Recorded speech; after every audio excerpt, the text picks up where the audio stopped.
2024년 3월 말에 삼청동 안가에서 5명이 만난 거죠. 그렇습니다. 이제 대통령, 그다음에 국정원장인 증인, 국방부 장관인 신원식, 그리고 당시 경호처장인 김용현, 방첩사령관 여인영, 그렇게 만났죠. 그렇습니다. 근데 거기에 방첩사령관 여인영이 왜 들어갑니까? 누가 불렀어요? 그건 뭐 조직을 대통령께서 하셨으니까 잘은 모르겠습니다. 그 증인은 대통령 연락을 받고 참석을 한 건가요? 뭐 대통령실에 연락을 받았을 것으로 생각이 됩니다. 예. 그 신원식 당시 국방부 장관은 당시 대통령이 비상한 조치가 필요하다, 군이 나서야 하지 않겠느냐는 취지로 말했다고 얘기를 하셨어요. 그리고 이제 그거에 대해서 그런 얘기 들은 적 있습니까? 그 대통령께서 나라 걱정을 하시고 예. 이렇게 해서 어떻게 나라를 끌고 갈 수 있겠냐라고 많이 걱정하셨던 건 기억이 나는데 저는 그 단어인 그 비상이라는 말을 들은 기억이 없습니다. 아, 비상이라는 말을 들은 네, 기억이 비상이나 조치나 이런 말을 들은 기억이 없습니다. 예. 그 당시에 신원식 장관은 반대를 했죠. 저는 그래서 나라 걱정을 하시는 대통령께 그동안 윤석열 정부가 아니요. 쌓아왔던 신원식 장관이 당시 국방부 장관이 어떻게 얘기했느냐 하는 거예요. 제 기억에는 무슨 반대라는 표현을 썼던 거는 기억 못합니다. 예.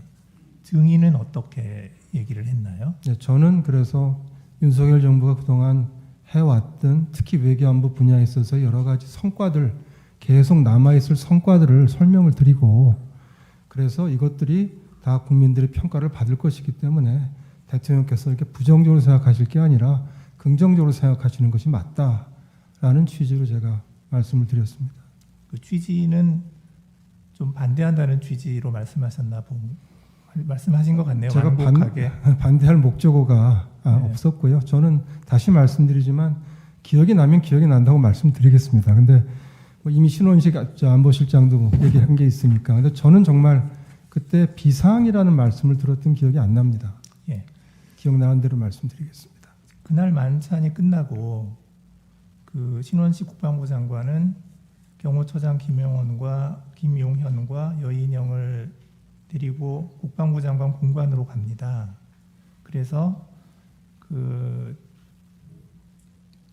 어떤 비상 조치나 군에서 나서는 것에 대해서 반대하니까 대통령께서 혹시라도 그런 생각을 갖지 않도록 나는 국방부 장관으로서 절대 반대한다. 반드시 내 뜻을 전해달라. 이렇게 얘기를 김용현 그 경호처장한테 얘기를 했다는 거거든요. 그런 이제 그 증인은 이제 그날 모임 이후에 이러한 그 대통령이 언급한 그런 내용에 대해서 좀 부적절하거나 반대한다. 뭐 이런 취지의 의사를 전달을 한 적이 있었습니까? 그 3월 하순인데 그 모임 이후에는 뭐 그런 모임이 다시 없었고 그 다음에 김용현 장관이 경호처장이 아닙니다. 신원식 국방장관이 그 후속 모임 저녁을 가진 것도 사실은 비상계엄 이후에 저는 알게 됐고 계속 몰랐고 저한테 다시 무슨 비상조치라든지 비상계엄이라든지 하는 말씀을 대통령이 하신 적이 없습니다. 그러니까 사실 반대를 뭐 할 이유도 없었고 그렇습니다. 예. 그 증인은 국정원장이시니까 매주 대통령께 보고를 하나요? 그렇습니다. 거의 뭐 빠짐없이 매주에 한 번씩 합니다. 그 보고를 할 때 혹시 그런 이야기가 오간 적이 없었습니까? 비상조치나 비상계엄에 대한 얘기가 오간 적 없었습니다. 예. 그 신원식 장관은 이제 그 모임이 2024년 3월에 있었는데 그 2024년 9월에 국방부 장관에서 경질이 돼요. 그런데 이제 증인은 그 그 당시에 하여튼 뭐 반대하는 취지로 말씀하셨음에도 불구하고 계속해서 국정원장으로 계셨던 거죠. 예.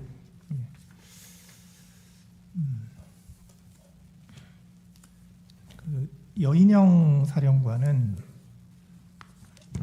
이렇게 얘기를 합니다. 3월 말 삼청동 안가에서 신원식 국방부 장관이나 조태용 국정원장이 계엄을 말렸습니다. 제가 그 기억이 굉장히 생생했기에 그분들이 비상계엄 선포를 말릴 것이라고 생각했습니다. 이렇게 얘기하거든요. 그 여인영 방첩사령관은 그 3월 모임 때 그 대통령 얘기를 듣고 뭐라고 얘기했나요? 특별히 뭐 기억나지 않습니다. 여인홍 사령관은 어떤 방첩사를 이제 그 원복시켜서 좀 제대로 기능하게 하는 것이 임무이기 때문에 그런 차원에서 이제 말씀들 했던 것 같고 그 외에는 제가 특별히 기억나지 않습니다. 예. 이제 그 12월 3일 날 이제 대통령실 연락을 받고 그 대통령실에 이제 그 갔을 때 이제 그 가는 경위부터 좀 제가 여쭤볼게요. 그 12월 3일 20시에 대통령으로부터 직접 전화를 받았다는 거죠. 그렇습니다. 그때 대통령이 어디세요라고 하니까 증인은 여기 있습니다 이렇게 말씀하셨던 거고, 네. 대통령이 미국 안 가셨어요라고 하니까 증인이 내일 떠납니다. 방금 미국 대사와 송별 만찬했습니다. 이렇게 대답한 적이 있나요? 네, 제 기억은 그렇습니다. 예. 그리고 나서 대통령이 알겠습니다 하고 전화를 끊었죠. 예. 들어오라는 얘기 안 했고. 없었습니다. 예. 그런데 이제 20시 5분에 대통령실 부속실장 강희구 이분이 증인에게 전화를 했죠. 예, 그렇게 기억합니다. 전화를 해서 어디 계십니까? 하니까 증인이 내곡동입니다. 이렇게 대답을 했고요. 네, 그러니까 강희구 부속실장이 지금 들어오세요. 이렇게 얘기를 해서 증인은 대통령실로 출발을 한 거고요. 그렇습니다. 예. 근데 조금 이상한 거는 그날 그 한덕수 총리의 경우를 보면 8시 20시경에 대통령이 직접 전화를 해서 대통령실로 좀 왔으면 좋겠습니다. 누구에게도 말을 안 했으면 좋겠습니다. 이렇게 해서 왔다는 거거든요. 이게 한덕수 총리가 그 연락을 받았다는 내용이고요. 조태열 외교부 장관은 뭐라고 얘기하냐면 7시 54분에 대통령이 전화를 해서 지금 어디 계십니까? 라고 하니까 집입니다. 라고 하니까 지금 용산 집무실로 바로 올 수 있습니까? 차표는 됩니까? 이렇게 해서 바로 출발했다는 거거든요. 그리고 그날 또 그 통일부 장관 김영호 장관도 대통령으로부터 전화를 받았는데 이 전화 받은 게 조금 다릅니다. 저녁 약속이 있어서 식사를 마치고 휴대폰을 보니까 부재중 전화가 여러 번 와 있었는데 보니까 대통령실에서 여러 번 전화를 했더라. 그리고 이제 그랬는데 대통령께서 바로 그때 전화를 해가지고 대통령이 바로 용산으로 가능한 한 빨리 들어와라 이렇게 얘기를 하니까 그 김영호 장관이 어디로 가면 됩니까 하고 물었더니 대통령이 수행실장에게 물어보고 들어오세요라고 얘기했다는 거예요.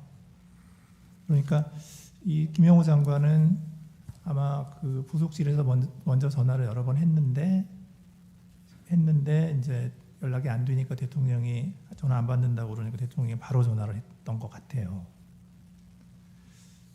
그다음에 이제 이상민 행안부 장관은 연락을 어떻게 받았냐면 6시 11분경에 김용현 국방부 장관으로부터 전화가 와서 지금 어디냐라고 묻기에 울산에서 김장 행사하고 회의하다가 서울 가는 길이다 라고 대답을 하니까 몇 시쯤 도착하냐 라고 하니까 8시 넘어서 도착한다 라고 하니까 도착하는 대로 바로 용산으로 들어오라 고 얘기를 했고 8시경에 역시 그 강희구 부속실장이 전화를 해서 용산으로 바로 들어오라고 해서 갔다는 거고요.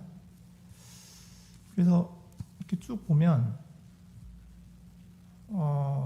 다른 분들은 전화를 한 번 받았어요. 그 대통령이 직접 전화를 하거나 아니면 부속실에서 전화를 하거나 증인만 2번 받았거든요. 왜 그랬을까요? 저로서는 뭐 알기 어려운 부분이고 제 기억에 따라 말씀을 드렸습니다. 그 증인이 그 대통령실에 들어갔을 때 집무실에 여러 사람이 있었죠. 네, 원탁에 앉아 계셨습니다. 예, 대통령이 있었고 한덕수 국무총리가 있었고 네, 김용현 국방장관이 있었고 예, 이상민 행안부 장관이 있었고 박성재 법무부 장관이 있었고 네, 그다음에 김영호 통일부 장관이 있었고요. 맞습니다. 그 당시에 이제 그 거기 있는 사람들이 다 말렸다는 거잖아요. 네, 다 걱정들 하고 반대하고 걱정하고 했습니다. 증인도 반대했잖아요. 저도 걱정을 했습니다. 네. 저는 반대라는 표현을 쓰지 않아서 언론 보도에서 제가 우려 표시를 했다고 표현했습니다. 우려의 표시를 했죠. 네. 그 당시에 이렇게 여러 명이 모여 있는 상태에서 증인이 발언한 게 그 전부입니까? 아니면 제 말은 대통령하고 독대한 적이 있느냐? 죄송합니다. 그 독대한 적은 없고요. 네. 그 제가 저 조사를 받으면서 이미 얘기를 한 것이지만 최상목 부총리가 대통령을 뵈러 들어갈 때 쫓아 들어가서 저도 한 말씀 하지 않으시도록 말씀드린 적이 있습니다. 그건 그 다음 나중 얘기예요. 예, 그건 최상목 부총리는 늦게 왔으니까. 네. 예, 그 나중 얘기거든요. 독대를 해서 무슨 말씀을 나눈 적은 없었습니다. 없고 최상목 부총리가 들어가실 때 제가 쫓아 들어갔던 적이 한 번 있습니다. 쫓아 들어가서 역시 반대. 네. 아니, 뭐 반대는 아니지만 하여튼 우려. 하시지 말도록 말씀드렸습니다. 네. 이제 그 다음에 증인은 이제 국무회의 멤버는 아니지만 국무회의 할 때 증인은 어디 계셨어요? 국무회의 멤버가 아닌데. 그 대접견실에 한 20명 이상 앉을 수 있는 큰 테이블, 장방형 테이블이 있습니다. 거기에 이제 국무위원들이 쭉 다 앉고 저와 비서실장, 안보실장은 제일 끝자리에 가장 떨어진 끝자리에 앉아 있었습니다. 그랬군요. 그 국무회의를 이제 그 9시 21시 30분경에 시작을 했고 하여튼 회의를 시작을 했고 증인께서는 그 22시 45분에 대통령실을 출발하셨죠. 시간은 몇 분 틀릴 수는 있지만 대개 맞습니다. 네, 예, 맞죠, 그렇습니다. 맞죠. 예. 그런데 이제 그 대통령실에서 출발해서 이제 국정원으로 차를 타고 가고 있는데 대통령이 전화를 했어요, 증인에게. 그죠? 증인이 맞습니다. 전화 받았잖아요. 예. 근데 그때 대통령께서 원장님 참 미국 출장은 어떻게 하시기로 했어요? 라고 물었죠. 네, 그렇습니다. 예. 그래서 증인이 이런 상황에서 미국을 어떻게 가겠습니까? 라고 대답을 했고 대답하셨죠. 그렇게. 예. 그러니까 대통령께서 그렇지요. 지금 가기는 어렵겠지요. 라고 하고 전화를 끊었죠. 예. 근데 그게 그 통화를 한 게 지금 통화 기록상으로 보면 22시 55분에서 57분이거든요.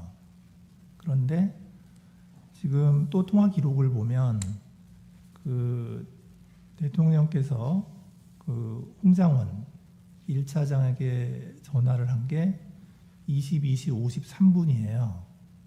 그런데 그 통화 시간이 1분 24초입니다. 꽤 길게 했어요. 그리고 그 지금 홍장원 차장의 그 진술에 의하면 그 전화 때 대통령께서 첫 말씀이 봤지? 비상계엄 발표하는 거.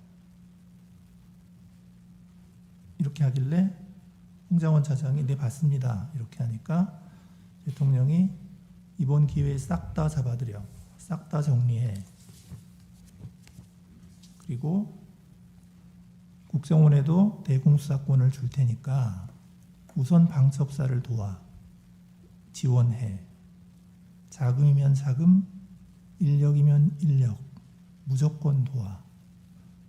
이렇게 말을 했다는 거고 홍장원 차장은 네 알겠습니다 라고 답변을 했다는 거예요. 그러니까 대통령이 그래 잘해 라고 격려하고 통화를 마쳤다. 그러니까 이게 1분 24초를 통화를 했으니까 그러니까 22시 53분에 전화를 해서 1분 24초 통화를 하고 그 다음에 22시 55분에 증인에게 전화를 바로 한 거예요. 그러니까 이 갭이 30초밖에 없어요. 그 말씀 좀 올려도 되겠습니까? 그 정확한 분은 제가 기억을 못 하고요. 네. 22시 55에서 57이라고 지금 돼 있는 걸 저도 봤는데 네네. 통화한 그 시간은 사실은 30초가 좀 안 되는 걸로 제가 기억합니다. 짧았습니다, 사실은. 아 증인하고. 예, 그렇습니다. 네. 그러니까 제 말은 뭐냐면 아니 대통령이 지금 홍장원 차장한테 이제 굉장히 굉장히 많은 지시를 막 했는데 그리고 나서 바로 국정원장한테 전화를 해가지고는 참 한가한 얘기를 한 거예요. 미국 출장 어떻게 하실래요? 좀 잘 이해가 안 가거든요. 그래서 대통령께서 53분에 홍 차장한테 그런 얘기를 하셨는지에 대해서 저는 확신이 없습니다. 홍 차장 말을 신뢰하기가 좀 어렵습니다. 아, 예. 그 다음에 23시 30분에 이제 국정원 정무직 회의가 열렸죠. 그렇습니다. 예. 그때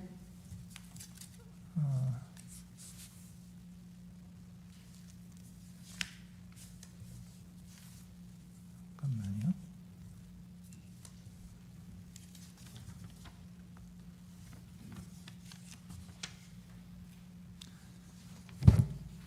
그때 홍장원 차장이 이런 얘기를 했죠. 원장님, 비상계엄에 대해 사전에 알고 계셨습니까? 라고 얘기를 했고 제 기억은 원장님 이거 언제 하셨어요?였습니다. 아, 이거 언제 하셨어요? 네. 예.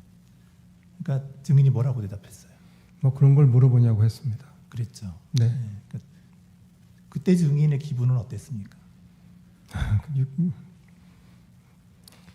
좀 엉뚱한 질문이고 사실 뭐 맞지 않는 질문이라고 생각했습니다. 네네. 그래서 이제 쭉 회의를 하고 이제 그 하여튼 좀 여러 가지 이제 업무에 관한 얘기를 하고 회의를 마쳤죠. 예. 회의가 끝났는데 이제 홍장원 차장이 쫓아왔죠. 뒤로 네, 따라왔죠. 몇 분 있다가 다시 왔습니다. 예. 그때 그 홍장원 차장은 이렇게 얘기를 해요. 대통령께로부터 전화를 받았습니다. 대통령께서 원장님이 미국 출장을 가셨는지 아셨나 봅니다. 이렇게 얘기를 하고 얘기를 했는데 증인은 그 당시에 뭐라고 대답을 했나요? 저는 딱 부러지게 뭐 얘기했던 기억이 없습니다. 무슨 얘기를 하는지 다 들어보려고 가만히 있었습니다. 그러니까 아무 말 없이 가만히 계셨다는 그렇습니다. 거더라고요. 네. 그리고 홍장원 차장이 다시 얘기를 합니다. 대통령께서 방첩사를 지원하라고 합니다. 라고 그런 얘기 했죠. 그렇습니다. 증인이 대답을 했나요? 무슨 얘기지 하고 생각을 했습니다. 대답은 안 하셨죠.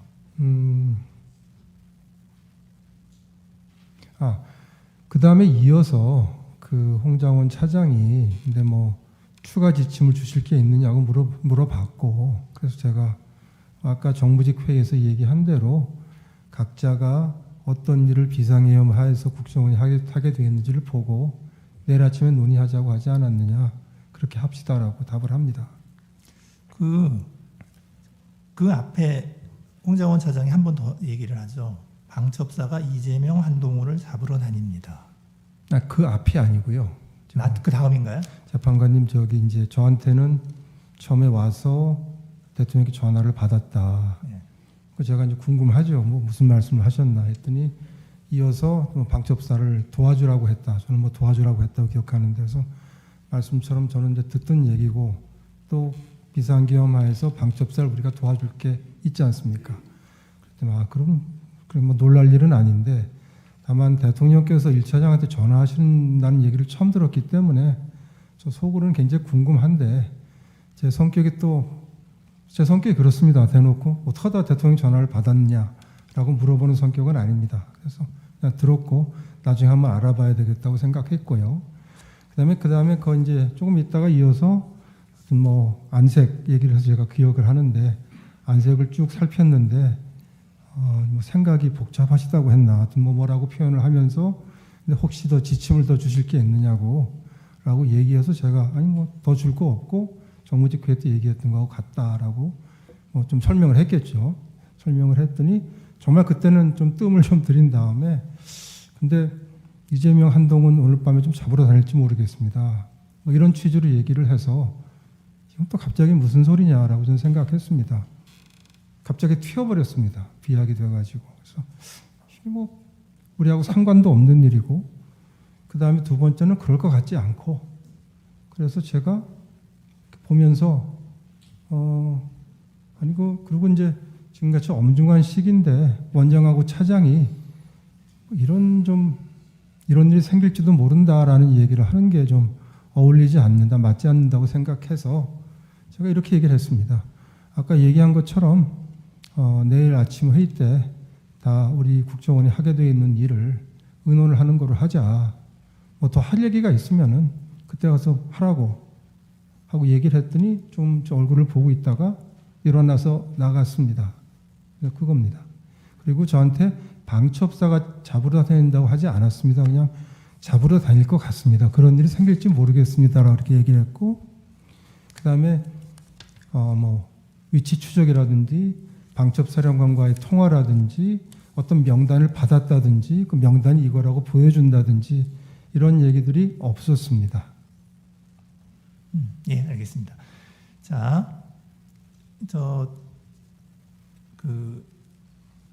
이제 그날 22시 30분에 국정원 정무직 회의를 하기 전에 이제 무슨 일이 있었냐면은, 이게 여인영 방첩사령관이 이렇게 얘기를 해요.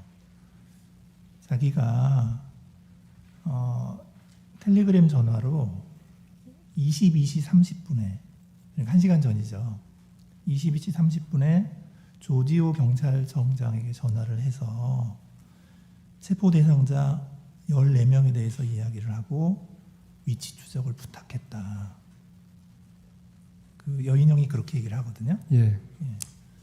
근데 이제 그 연락을 받은 조지호 경찰청장이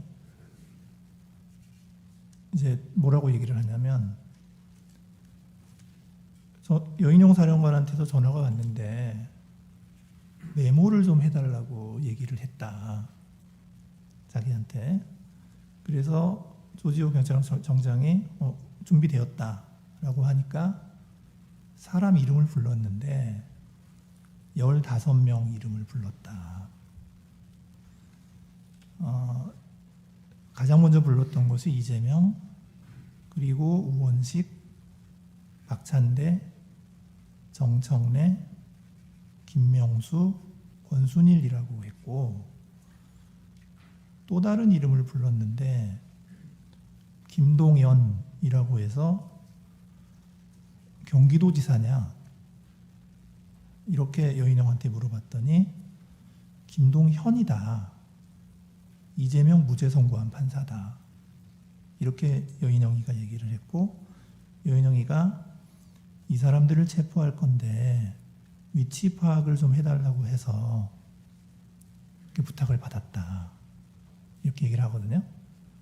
그리고 나서 이제 조지호 정장이 또 뭐라고 얘기를 하냐면, 그 다음에 그 텔레그램 전화가 한 번 더 왔다는 거예요. 그래서 두 번째 통화를 해서 굉장히 급하게 한동훈 추가입니다. 이렇게 얘기를 했다는 거예요. 그 시간이 언제냐면 22시 30분에서 40분 사이입니다. 그런데 이 전화를 받고 조지호 총장이 어떻게 했냐면 협조를 안 해줬어요. 그러니까 바로 거절하지는 않고 협조를 안 해주고 그냥 아무런 조치도 안 하고 가만히 있었다는 거예요. 그게 조지호 정장의 이야기고요. 그런데 이제 그 다음에 이제 그 홍장원과 여인영이 이제 통화를 한 게 30분 후인 23시 06분입니다. 그때 2분 47초간 통화 기록이 있어요. 이제 그때 오늘 쭉 얘기한 14명 명단 불러주고 위치 추적 협조해달라고 얘기를 했다는 거거든요. 그리고 나서 23시 30분에 그 정무직 회의가 있었고, 회의 끝나고 증인한테 가서 이제 그 이재명 한동훈 잡으러 다닐 것 같습니다라고 얘기했다는 거거든요. 그래서 요거를 시간선대로 쭉 이렇게 놓고 보면은 지금 이 홍장원 차장이 그렇게 한가하게 증인에게 얘기했을 것 같지가 않아서 그 증인이 들은 내용이 그냥 정말로 그냥 증인이 이렇게 듣고 나서도 이렇게 그냥 뭐 내일 얘기합시다라고 할 정도로 그 정도로밖에 얘기를 안 했나요? 그 재판관님, 제가 이 부분을 아주 정확하게 기억하고 말씀을 드립니다. 이 엄정한 법정에서 다른 말씀을 드리면 안 되기 때문에 제가 진실대로 제 기억대로 그대로 말씀드린다는 말씀을 드리고, 한 가지만 더 추가해서 말씀드리면, 말하자면 큰 비밀을 이제 얘기를 했다면 그런 비밀이 하나 생긴 거 아니겠습니까? 그럼 그렇게 큰 비밀이 생겼는데 제가 홍장원 차장을 교체하자고 대통령께 건의드린다는 것이 굉장히 어려웠을 겁니다. 근데 제가 정치적 중립을 이유로 해서 교체 건의를 드렸습니다. 그걸 보시더라도 만일에 홍장원 차장이 저한테 자세히 얘기를 하고 했다면 제가 보기에는 교체 건의하기 상당히 어려웠을 것이다. 그것만 봐도 그건 아니었을 것이다 라고 제가 이렇게 말씀을 좀 드리겠습니다. 예. 김대우라고 그 방첩사의 단장이 있습니다. 그래서 그날 실제로 국회로 갔던 사람이거든요. 근데 이제 이분은 또 뭐라고 얘기를 하냐면 여인영 방첩사령관이 이제 말씀하시기를 김용현 국방부 장관님으로부터 명단을 받았다면서 그 김대우 단장에게 수첩에 받아 적으라고 하였습니다. 그런데 그게 뭐 이재명, 한동훈, 우원식, 김어준, 박찬대, 조국 등의 이름이 기억이 나는데 14명이었습니다. 이렇게 얘기를 했는데 그래서 이런 것들도 보면은 여인영 방첩사령관 입장에서는 홍장원 차장에게 그런 통화를 할 필요성은 있었던 것으로 생각이 되거든요. 근데 하여튼 증인 생각으로는 홍장원 차장이 그렇게 심각하게 얘기한 게 아니다. 그날 밤에 있었던 일은 제가 진실대로 말씀을 드렸고, 만일 홍장원 차장이 얘기한 대로 얘기를 했으면은 제가 지침을 내리고 같이 남아서 공간에 퇴청을 하는 것이 아니라 아마 사무실에 나와서 뭔가 일을 하거나 아니면 뭐 뭔가 결정을 했을 것입니다. 그래서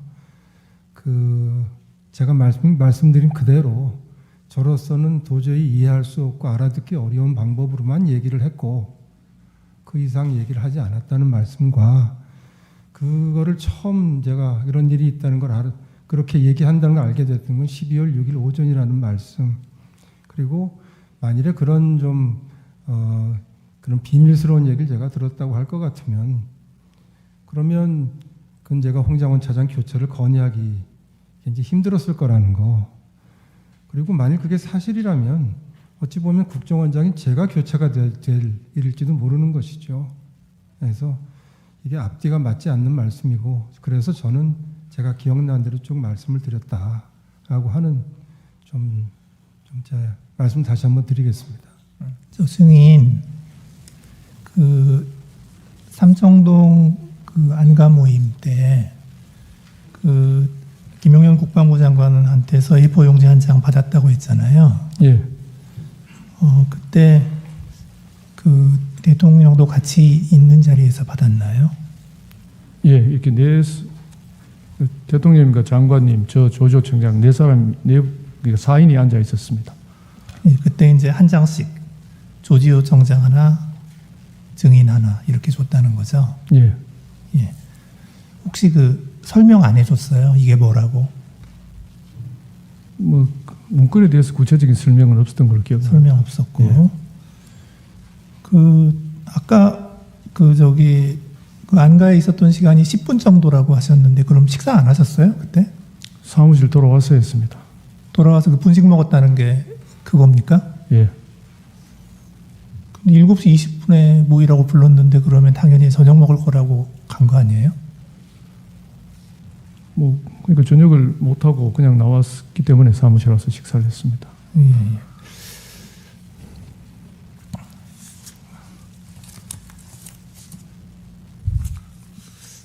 거기에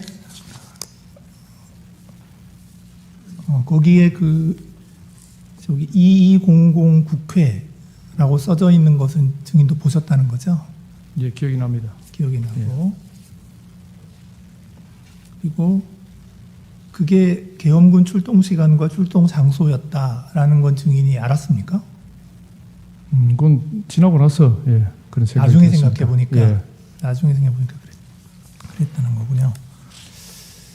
그리고 한 가지 좀 여쭤보고 싶은 게, 증인은 경찰대 5기시죠? 그렇습니다.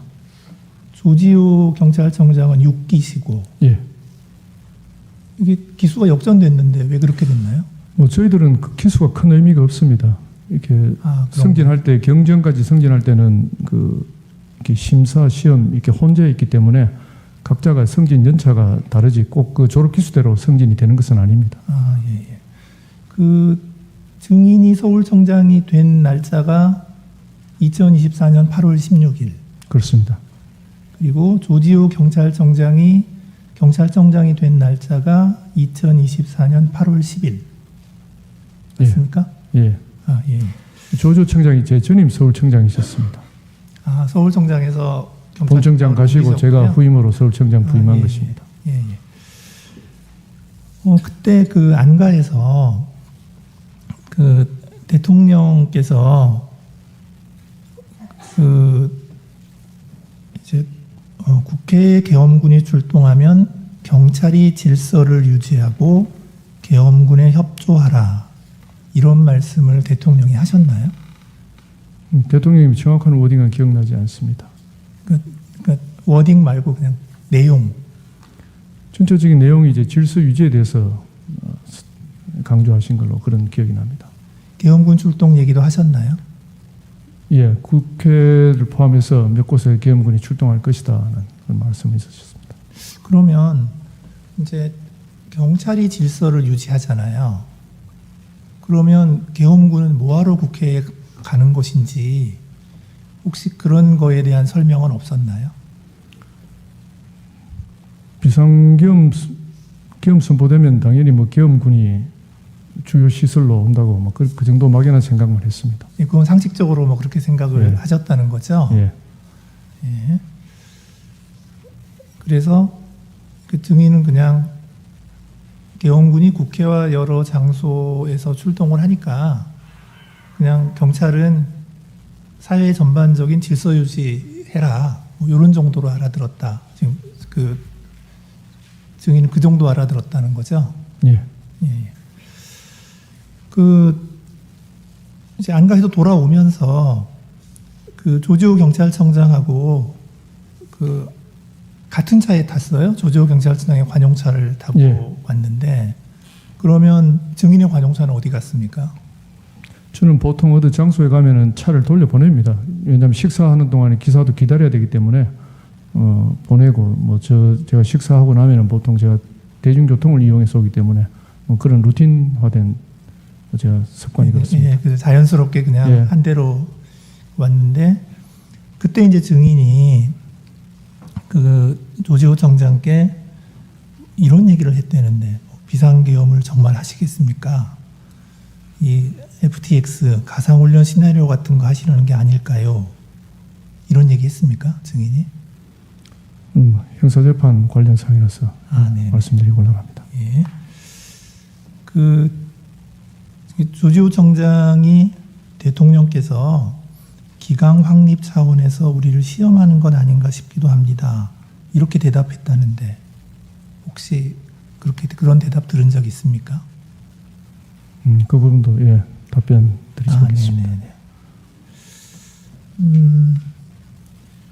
이제 그래서 증인이 이제 그 혹시 비상계엄이 아니더라도 훈련 상황이 발생할 수도 있으니 제가 사무실로 돌아가서 몇 가지 좀 챙겨보겠습니다.라고 말씀드렸다는데 예, 그런 말씀드렸습니다. 그런 말씀을 하셨죠. 그러니까 조지호 청장께서 뭐 알겠습니다. 그렇게 하시죠. 뭐 그렇게 대답하셨죠. 예, 예. 자, 이제 그리고 나서 이제 실제로 비상계엄이 선포됐잖아요. 그 선포되고 나서 그 22시 30분경에 이진우 수방사령관이 증인에게 전화했다고 했죠. 예. 예. 무슨 얘기했나요? 전체적인 대화 내용에 대해서 말씀드리기는 공소 사실 관련이라서 예. 양해 그냥 부탁드립니다. 예. 그냥 간단하게 제가 여쭤보고 싶은 거는, 그러니까 자기들도 국회에 간다. 요건 알려준 거죠.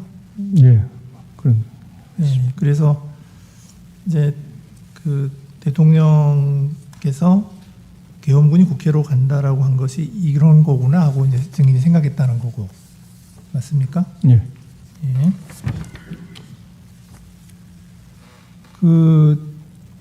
그리고 나서 이제 그렇게 처음 통화한 게 지금 22시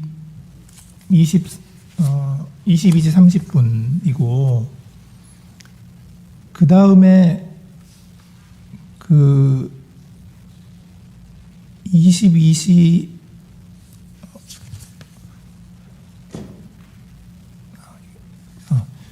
그 다음에 지금 이진우 사령관이 전화를 2번 더 했죠. 예, 정확한 횟수, 전체적인 8회 정도만 제가 알고 있습니다. 8번이나 했나요? 예, 그러니까 완전히 그날 밤에 상황이 끝날 때까지 계속 전화하셨군요. 주로 거기다 전화가 왔었습니다. 그러니까요. 예. 이제 왔겠죠. 예. 근데 왜 자꾸 전화가 왔나요? 앞서 말씀드렸듯이 뭐 잘 못 들어가고 있다는 그런 내용이었던 걸로 기억하고 있습니다. 그러니까 협조 좀 부탁한다 뭐 그런 예. 내용이었나요? 예.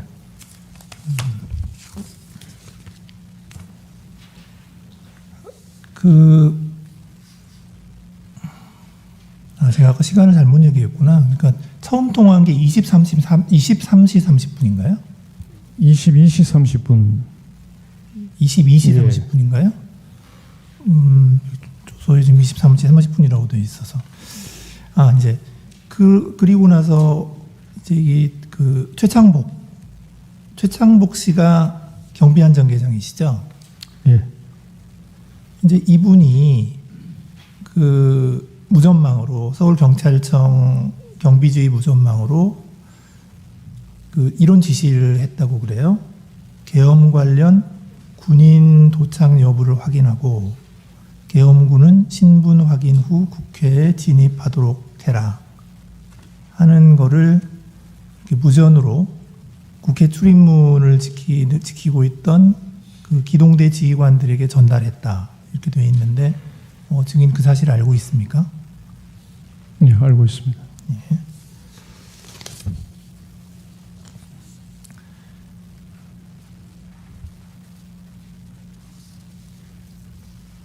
그 다음에도 하여튼 그 이진우 수방사령관께서 전화를 하신 다음에 뭐 이제 협조 부탁한다고 하면 그걸 좀 그 증인의 지휘계통에 따라서 좀 얘기를 한 적은 있었죠.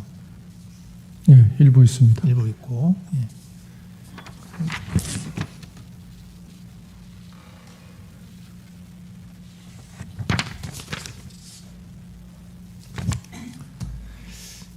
그래서 그날 그 증인이 그 이진우 수방사령관으로부터 연락받은 것은 그냥 전체적으로 다 계엄군이 국회에 들어갈 수 있도록 협조해달라 이거밖에 없는 거죠? 예. 뭐 추가로 딴 거는 없으시고. 네, 다른 내용은 없습니다. 예, 감사합니다. 그때 그 증인이 데리고 간 부대원들은 버스에 10명, 스타렉스에 3명, 호란도에 3명 이렇게 타고 있었나요? 그렇게 아마 타고 있었을 겁니다. 증인은 어디에 타고 있었어요? 저는 따로 있었습니다. 제 지휘 차량으로 타고 있었습니다. 아, 증인 뒤 차량 따로고. 그렇습니다. 여기서 말하는 버스는 중형 버스입니다. 예? 중형 몇 명 정도 탈 수 한 있는? 20명 정도 탈 수 있는 중형 버스 있지 않습니까? 근데 왜 거기에 10명밖에 안 타죠? 거기에 장비들이 다 들어가기 때문에 많이 타면 탈 수가 없습니다. 아, 그렇구나. 물자 장비들이 거기는 즉각 출동할 수 있는 부대이기 때문에 세트화되어 있습니다. 예. 그렇기 때문에 공간들을 많이 차지해서 인원은 일부만 탈 수 있습니다. 그래서 그 이 부대원들하고 같이 이동한 거죠, 증인이. 먼저 이동했습니다. 증인이 먼저. 아니 앞서 말씀드린 것처럼 사령관께서 그 즉각 출동 부대가 먼저 이동시키고 본인이 제일 먼저 가고 예. 그다음에 즉각 출동 2개 팀이 먼저 가고 그다음에 제가 가고 하는 아, 그랬군요. 타임라인이 그렇습니다. 예. 그 부대원들이 그 여의도 공원에 먼저 도착을 했죠. 예. 그래서 여의도 공원 주차장에 도착한 시간이 23시 45분 정도 맞습니까? 23시 한 40분 정도 된 것 같습니다. 40분 정도. 예. 그리고 이제 그 증인하고 합류를 했나요? 병력대로 합류는 다 상황이 끝난 이후에 합류했습니다. 왜냐하면 합류를 할 수 있는 상황이 아니었습니다. 언론에서 아니요. 다 그러면 보셨다시피 증인은 계속해서 지휘 차량에 혼자 지휘 차량에 있었나요? 있었습니다. 예.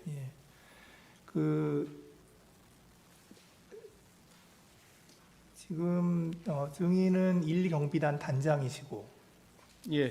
그렇죠? 그리고 거기에 박진우 중령은 보직이 뭔가요? 저희의 삼모 특임 대대장입니다. 예, 대대장이고, 예. 그다음에 김우규 소령은 보직이 삼모 특임 대대 예하의 지역 대장입니다. 지역 대장이시고, 김석진 대위는 이 특임 대대의 중대장입니다. 예, 중대장이시고, 실제로 그 현장에 간 사람들은 이 중에 누구누구가 갔습니까? 말씀드린 지금 말씀하신 인원들 다 갔습니다. 현장에. 박진우 중령 갔고, 예. 김우규 지역대장 갔고, 김석진 대위도 갔고. 그렇습니다. 그렇죠.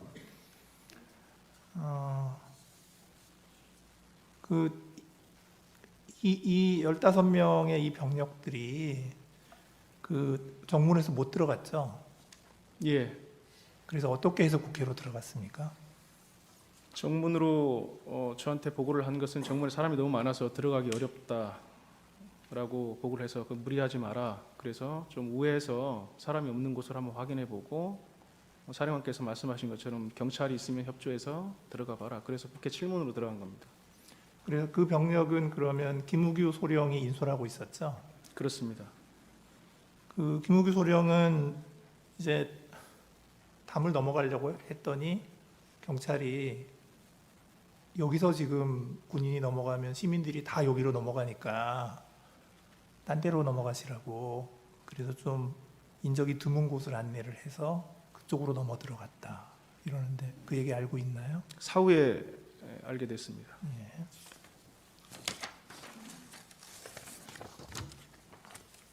그래서 그 인원들은 이제 국회에 증인도 들어갔나요? 저는 못 들어갔습니다. 증인은 계속 지휘 차량에 있었나요? 예, 밖에 있었습니다. 그래서 그 인원들이 이제 국회 건물 뒤편에 있는 전기차 충전소 부근에 있는 정원에 있었다는 건데 증인 알고 있나요? 예.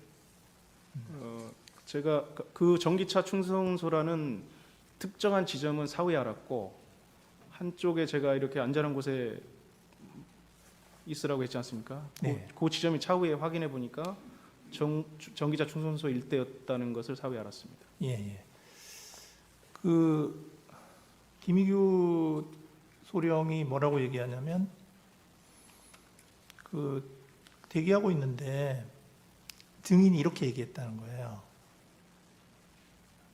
이따가 국회의원하고 특전사가 출입문으로 나오니까 그 인원들이 안전하게 나갈 수 있게 민간인들 사이에서 통로를 만드는 것을 지원해 주라. 그런 지시를 증인이 했나요? 예, 사령관으로부터 제고된 명령을 받고 그걸 준비할 수 있도록 지시를 했습니다. 그게 증인이 그 김희규 소령은 그 시간이 00시 47분. 예, 그 시간대가 될 겁니다. 네, 그러면 예. 증인이 이진우 사령관한테서 그 지시를 받은 건 그 직전인가요? 김유규 소령이 47분으로 뭐 진술을 했다면 당연히 그 전에 제가 시간을 얼마 정도 전일까요? 바로 직전입니다. 직전. 왜냐하면 임무를 받고 다시 재검토 건의를 했고 다시 재검토를 해서 저희한테 하더라고 그리고 나서 제가 김유규 소령한테 임무를 줬기 때문에 하여튼 그렇습니다. 예.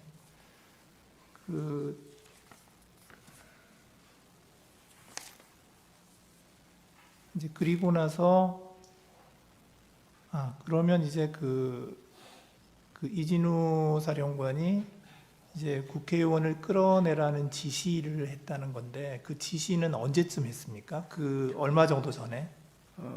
제가 기억하는 건 한 40분 정도 어간이 된 것 같은데 그래서 이 시간대를 정확히 특정할 수 없어서 제가 30분에서 한 01시 사이인 것 같습니다라고 진술을 한 것 같습니다. 그 사이에 받고 타임라인은 그렇게 될 것으로 지금 뭐 사후에 판단이 됩니다. 예, 그래서 예, 이제 그 진입해서 끌어내는 건 건물이니까 그럼 밖에서 그러면 통로를 확보하라. 그렇게 지시가 바뀌었다는 거죠. 예, 증인은 지금 이 사건이 이제 벌어지고 난 다음에 이진우 사령관하고 이게 어떻게 된 건지 좀 대화를 한 적이 있나요? 이 상황에 대해서 구체적인 대화를 한 사항은 없습니다. 네, 없으시고 그 증인 혹시 그 특전사 1공수 여단장 이상현이라고 아세요? 상황이 발생한 이후에 알게 됐습니다. 나중에 알게 언론을 통해서 알았습니다. 언론을 통해서. 예, 거기에 있는 대대장 김형기라고 혹시 아세요? 김영기 잘 모르겠습니다. 네, 잘 모르고요. 네. 혹시 이제 나중에라도